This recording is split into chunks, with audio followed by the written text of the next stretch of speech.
Welcome everyone to another episode of Fish Report Live. My name is Craig Fissinger. And I'm Ken Francis. And we're coming to you live from the Fish Report studio here in Russia, Ohio. We're back on Thursday night. It's February 23rd, 2012. And Ken, boy, do we have a show tonight. Hopefully the viewers out there got their popcorn, sitting back in their computer chairs, because we got a lot to talk about tonight, don't we? We do. It's tournament time in girls basketball and in boys basketball. The girls tournaments are right in the midst of the sectional finals now coming up this weekend. Boys tournaments tip off tomorrow night, and what a lot of excitement in the air right now. There's a lot of good teams in the area looking to bring home the big prize. There sure is, and we got kind of some good news tonight. We're actually, the way I understand it, going to be simulcast live next week over at Cruiser's Bar and Grill in Russia. We are. I talked to owner Steve Young over there, and he's very happy to announce the fact that he will start broadcasting us live on Thursday nights. So if for some reason your home internet is down and you can't watch us, head on up to Cruisers, pull up a stool, and watch us live in Cruisers. Looking forward to getting some new viewers over there at Cruisers Bar and Grill. Speaking of viewers, Ken, I know some of the viewers out there are probably thinking, these guys have been talking about hoops now for the last couple months. They ever going to talk about something different? And we want to talk about basketball for a little while longer, but we do have some other things we can talk about, don't we? We do. Coming up here real soon will be baseball, softball, and track season. Baseball and softball kicked off Monday with practices, and track season kicks off in about 10 days. So there'll be a lot of good teams out there to watch and a lot of good runners as well. And also, Craig, one other thing, we've got a state champion in Shelby County. That's right. Just crowned Division II diving state champion. We cover all the sports here on Fish Live. Congratulations to Bakken senior Logan Bauer. He captured the Division II state championship in diving this past week. So congratulations to him and the Bakken's Trojans. All right, congratulations, Logan. But let's get tonight's show started, Ken, and let's get to our weekly trivia question. What do you got for us tonight? What we've got tonight, Craig, is concerning boys basketball, tournament time. Jackson Center, of course, is entering as the #1 team in the state, ranked 20-0. They got a huge target on their back, and when you enter Ohio's premier sectional basketball tournament in Pickles Garbry Gymnasium, and you're 20-0, some crazy things can happen, Craig. Well, name a team, name a Shelby County League team that went into the sectional tournament at 20-0 to get to the sectional finals and be defeated by another Shelby County League team. Name that team that went into 20-0 record, defeated by another Shelby County League team in the sectional finals. For a bonus question, give me the team that beat them and the year it happened. That's happened before, huh? It has. Okay, well, we'll look forward to getting that answer at the end of the show. You can use that social stream tab on the right, send us a message that way, or you can text us or tweet us, however you want to do it, but get that answer to us. So, all right, let's talk some girls hoops, Ken. And coming up this weekend, we've got kind of a Super Saturday coming up, a couple girls sectional finals. The first sectional final is we actually got Mechanicsburg and Fort Laramie. Mechanicsburg's got an 18-4 record. Laramie's at 16-6. Should be a really good game. And on the phone with us right now, we actually have a very special guest. We've got the head coach of the Mechanicsburg Indians, head coach Christie Dodane. Christie, this is Craig Fissinger. Thanks for joining us on Fish Report Live. Hi, I'm glad to be here. Christie, right. This is Ken Francis. Thanks for joining us. Glad we connect on the phone there. All right, first of all, congrats on your big win on Tuesday night against our Shelby County League friends over there at Bakken's. That was another good win to add to your already great record this year. I believe you're at 18-4 right now? Yes. All right, now tell us, how long have you been doing this coaching thing, and is this Mechanicsburg team one of the better teams you've ever coached? This is my 12th year as a varsity coach. Those years weren't consecutive. I coached 8 years at Miami East High School and then took some time off when my girls were little. Okay. And I came back to coaching when my oldest daughter was 6th grade. And yeah, this team at Mechanicsburg is one of the best ones. I've been fortunate to coach some great teams and some talented players. I've coached teams that have won leagues, sectionals, districts, and even regionals. In my career, I've had teams make it to the state tournament twice. There's 27-1, only losing the state final game. And this team is a special group. They're hard-working, and they work together. And they're a lot of fun to coach. Wow. We were aware of those couple teams that went to state, and that's this team this year is just chugging right along. Like I said, with a very good record right now at 18-4. So now we've talked about Mechanicsburg off and on the last couple weeks. But why don't you tell us, Coach, for some of the viewers out there that aren't familiar with your team, who some of your key players are? Well, my leading scorer is Tori Perk, and she is averaging 20 points and 12 rebounds. Another senior leader is Kristen Dunlap. She averages 14 points and 6.5 rebounds. Jamie Dodane, she averages 12 points and 6.5 rebounds. And Brooke Dodane, she's averaging 8.5 points. She's my point guard. Jordan Hucks is our defensive specialist. And then coming in off the bench is Haley Cochran and Libby Huffman. And those are our key players. That sounds good, Coach. And, this is Ken, by the way, speaking now. And, you're going to be playing our friends from Fort Loramie Saturday. Shelby County League member over there. The Shelby County League's always tough, as you well know. Fort Loramie lost a lot of good players to graduation. You know the experience, though, that their coach has. You know the tradition put on Fort Loramie girls basketball. This is going to be nothing new for you. How do you feel your seniors, Tori Perk and Kristen Dunlap, can handle the pressure that Fort Loramie's guards are going to be putting on your team? Because, Coach, I can guarantee you one thing. The Fort Loramie Redskins are going to be pressing you as soon as you get off that school bus come Saturday morning. Yeah, I'm very aware of their tradition. And I tell you, tradition goes a long way. And I really respect that. My seniors, though, have some playing experience and leadership experience, and that's what we hope is going to carry us through. Mm-hmm. Well, good. Well, best of luck to you on that and against that, and hopefully, your seniors, too, can perform well for you. I've been on the show here the last few weeks with Craig, and we've talked a lot about Ohio Heritage Conference basketball. And, Triad was the team in that conference, I believe, they got knocked off by Jackson Center the first round. Rushi, who finished third in the league, turned around and beat Jackson Center. So, but, I guess I'll have to eat a little bit of my words because Southeastern, Catholic Central, and yourselves are all in sectional finals this week. Tell us a little bit about the quality of basketball in the Ohio Heritage Conference. I believe that the quality of the OHC has really improved. It's only my second year, being involved in the league. But I've had similar views of the OHC myself in the past. But I think that the quality of basketball is coming up. Triad, they just had a bad game. And that can happen at tournament time. Yes, I've been around long enough that I've seen teams win that shouldn't, and I've seen teams lose that shouldn't. Mm-hmm. And I feel like that's kind of what happened with Triad. And that's what makes tournament time so exciting. And you mentioned Southeastern and Catholic Central, but you can't leave out Greenview. They're still in the Division III tournament, and they have a very young and talented team. We finished 16-4, and in the regular season, and all 4 losses were in the league.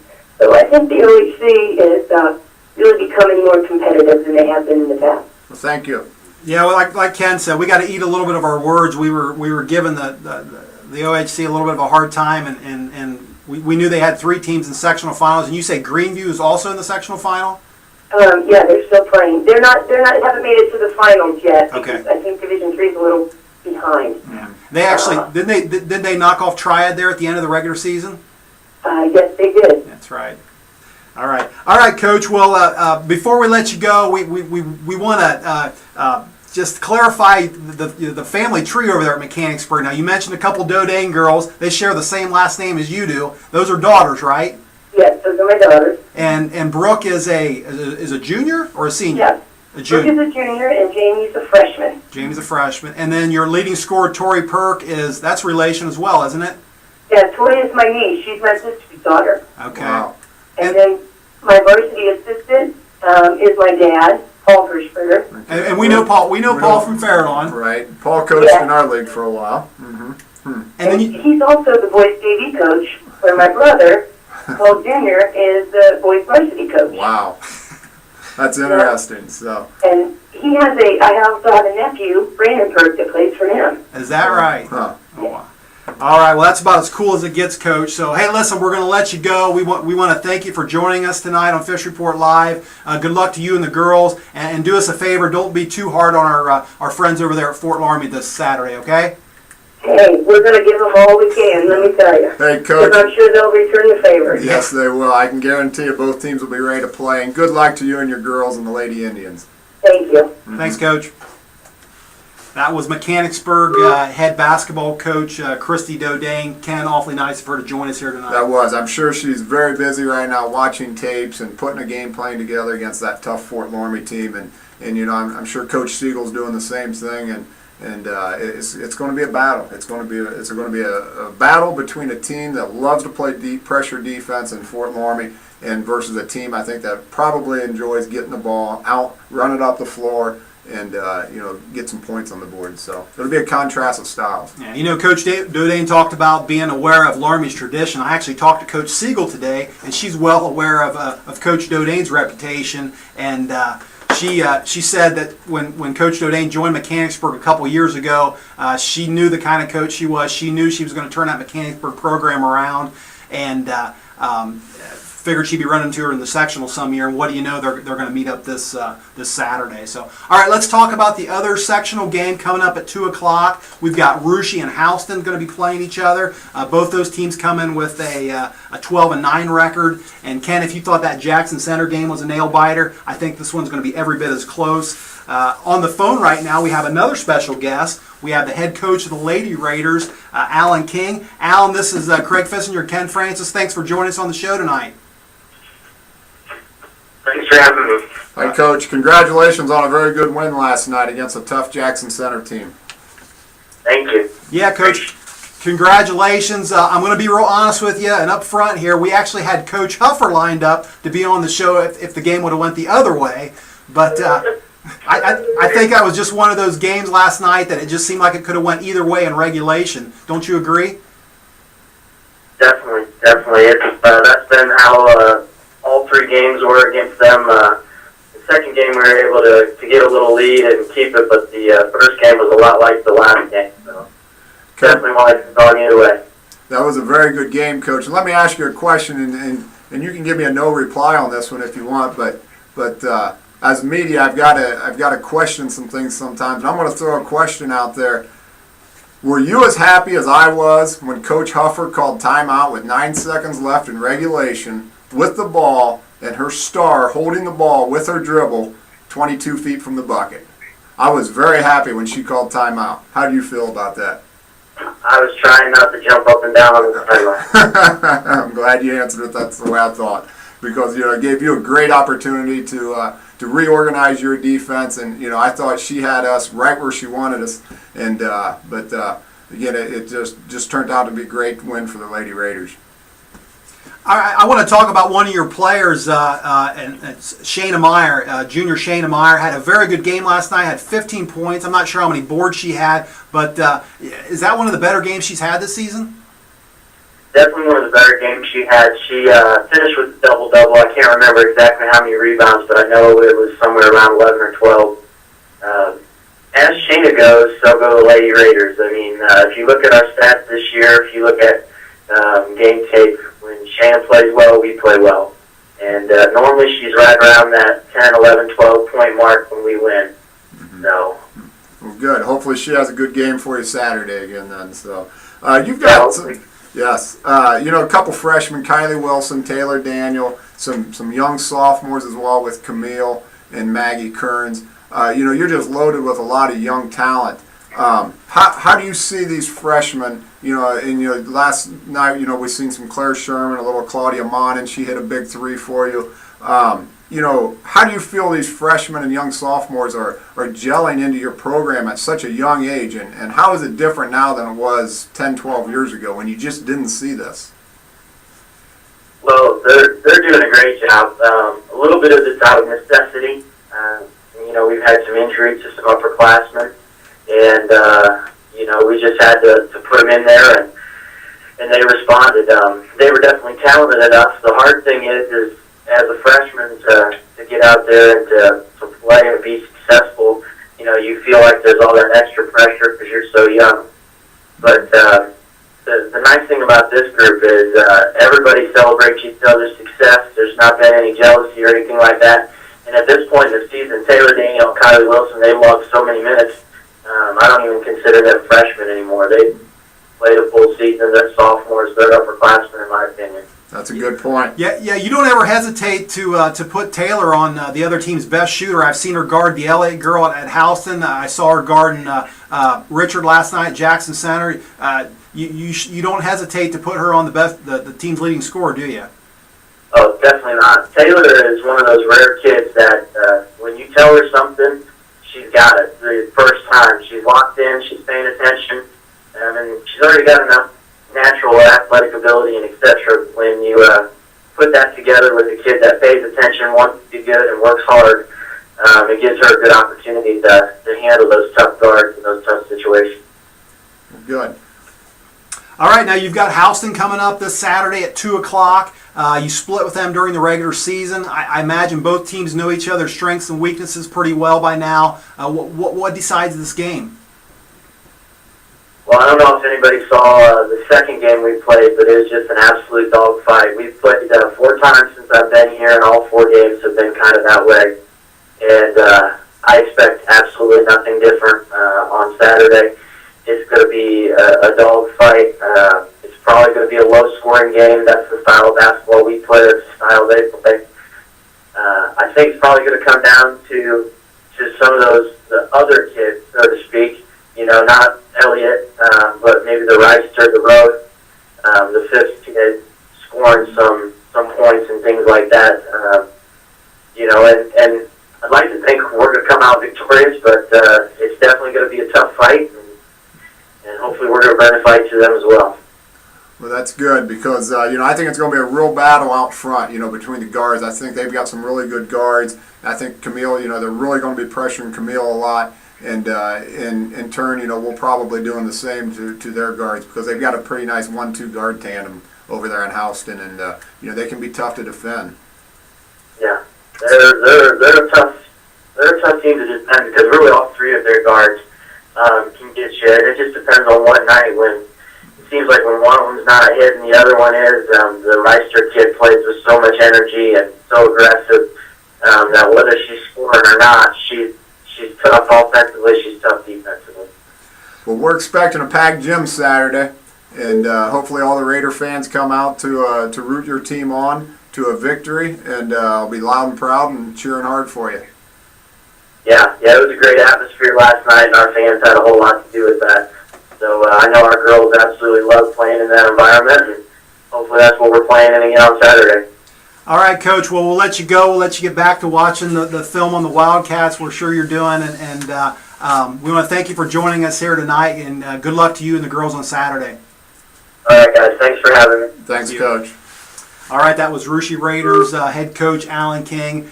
Ken, nice of him to join us tonight as well. That was, again, I'm sure he's home watching tapes and breaking down games and everything and against Houston. But, yeah, he took 10 minutes out of his busy schedule, and we appreciate that. All right, well, that's going to do it for our girls' talk. Ken, let's take a quick break. When we come back, I think we've tracked down Big Dog finally. We hope so. And we're going to talk to him about some boys' tourney talk, so stay tuned for that.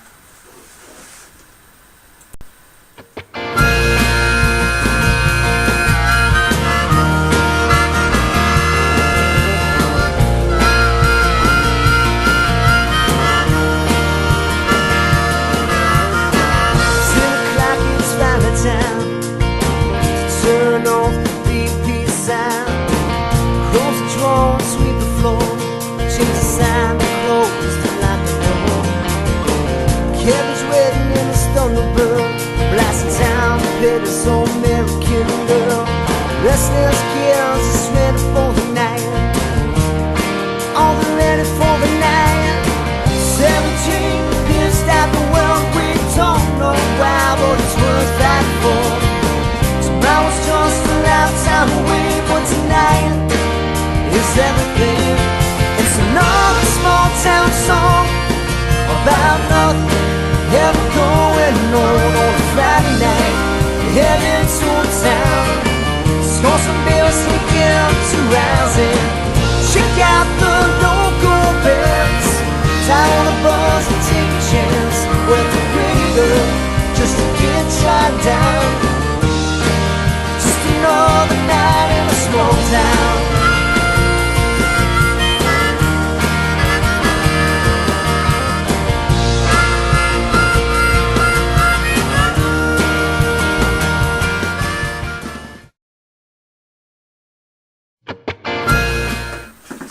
All right, welcome back, everyone. Before the break, we were talking girls basketball, and now we're going to talk boys tourney talk, Ken. The boys Division IV tournament in Piqua gets started this weekend. And like I said, before the break, we were going to track down Big Dog and find out where in the heck this guy was last week. We got him on the phone right now. Big Dog, you're on Fish Report Live. Thanks for joining us tonight. Good to talk to you guys. Good to be back on the show, I bet, isn't it, Big Dog? Because we missed you last week. Oh, thanks. Well, we want to talk some boys tournament talk. We've got 3 games coming up this weekend in particular. We want to talk about one game on Friday, a couple on Saturday night, and we want to get your opinions on a few things. Can you help us out tonight? Sure. All right, well, the first game I want to talk about is Friday night, and that's Botkins and Fort Laramie. Last week, Ken and I were talking about this game. They played each other during the regular season last Friday. Ken and I both didn't think they would show each other very much. Laramie won pretty convincingly in that game. You tell us, did that game mean anything? Like you said, it might not have meant a whole lot because they didn't show maybe a whole lot, but to win by that much, that's got to play on the psyche of both these teams.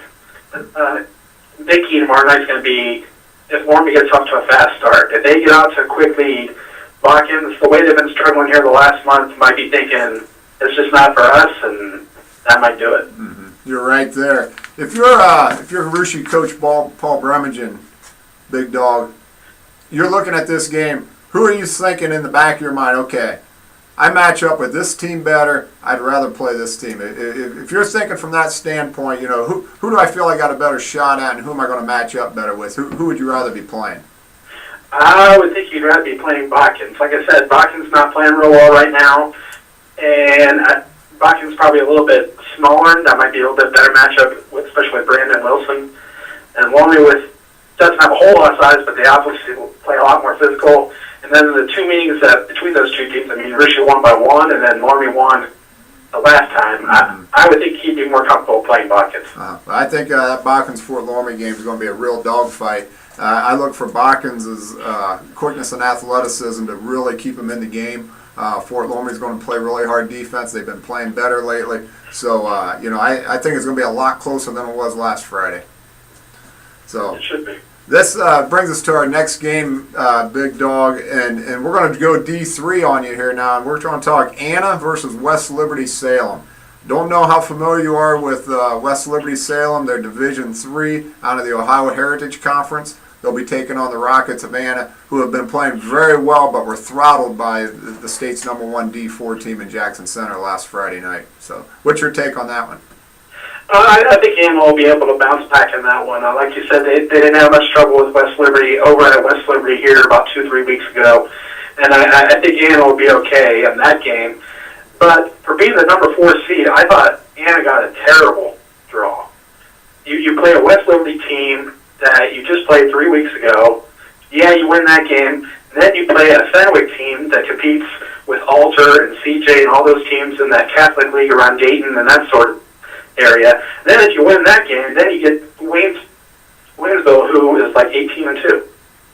That's a very tough sectional draw for a #4 seed. I agree. I agree with that too. And Big Dog, I made a comment last week, and I don't know if you heard it, but I'm gonna run this by you. But I think Anna this year seems to struggle against teams with winning records. And if you count the Jackson game last week, I think they've played 7 games now against teams with winning records. And in those games, they're 2-5. And I predicted they'd get beat by Jackson Center, which isn't a real bold prediction, but they did. I think they'll have no problems with West Liberty. There's a team with a losing record, but when they run into Waynesville, I think they'll get to that sectional final game. I think they're going to struggle. I'm not sure what Fenwick's record is there, but what's your thoughts on that? I mean, again, they seem to struggle against the better teams. Yeah, it has been really strange. It's just like you said, it's just been one of those years where strange things have happened, and it's hard to explain. Mm-hmm. Yeah. That's right. All right, and then let's move on. Then let's go to the last game on Saturday, and that's Jackson Center at Mississinawa Valley. We know how this game's going to go. Jackson should roll in this game, but I want to ask you a different question. Earlier this week, JJ Huddle came out with their Division IV predictions and tournament predictions, and they actually have Jackson Center getting beat by St. Henry in the regional semis. I don't know much about St. Henry. I thought maybe you would know a little bit more. What's your take on that?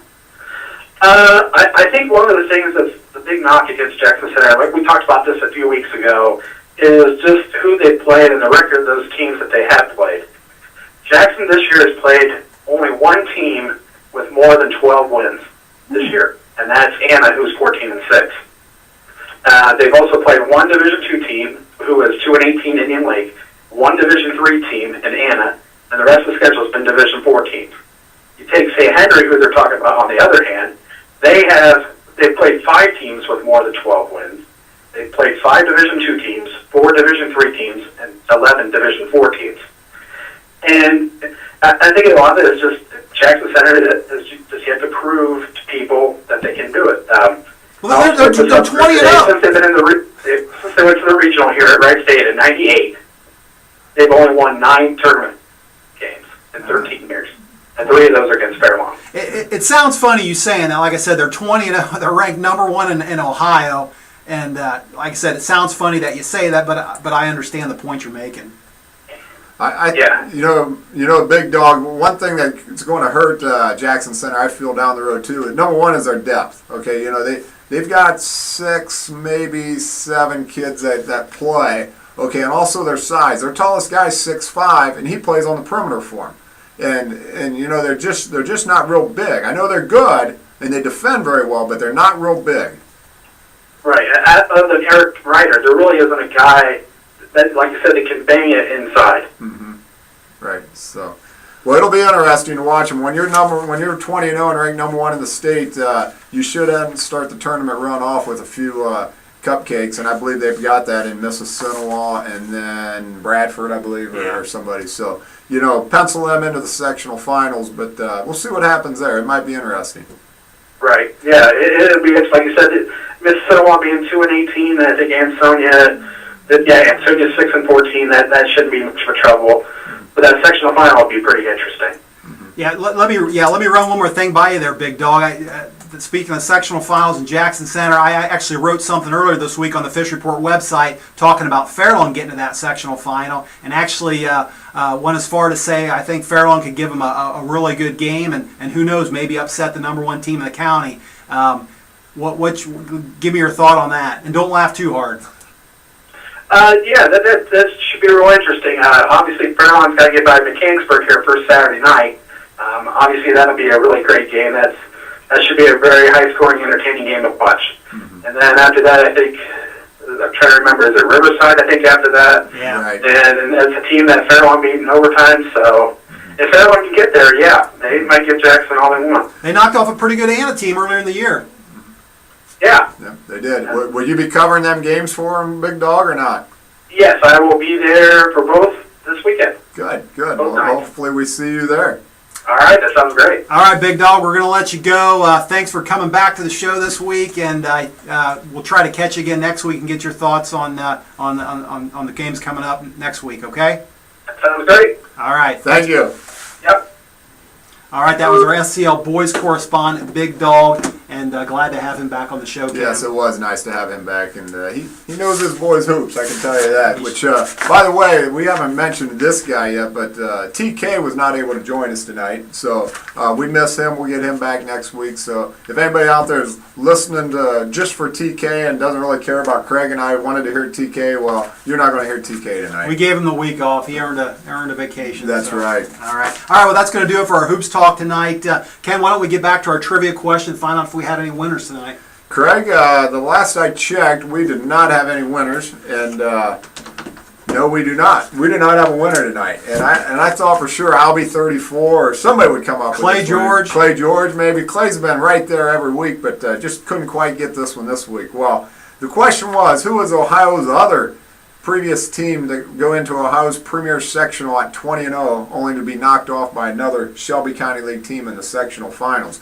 Well, Craig, part of the bonus, I'll give you the bonus answers first. It happened in 1992. Okay. All right.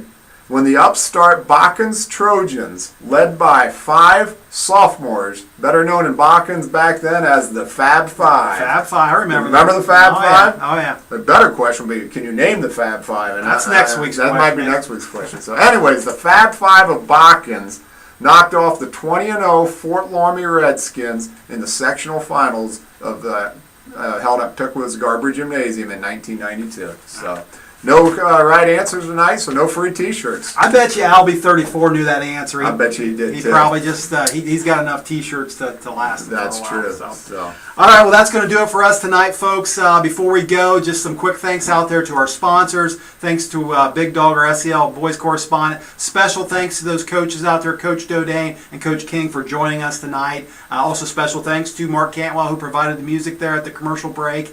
And I think that's going to do it for us, Ken. That will, and I would like to wish all the local teams best of luck this weekend in your tournament run. And we'll be back next Thursday to talk more girls basketball. I'm sure we're going to have some teams still alive in the tournament trail, and well as the boys sectionals winding down next week. So it'll be a fun week of basketball. The next several weeks will be fun, and we'll be here to bring you all the details. All right, viewers, thanks for tuning in, everyone. We'll see you soon. And for Ken Francis, I'm Craig Fissinger saying so long, everyone.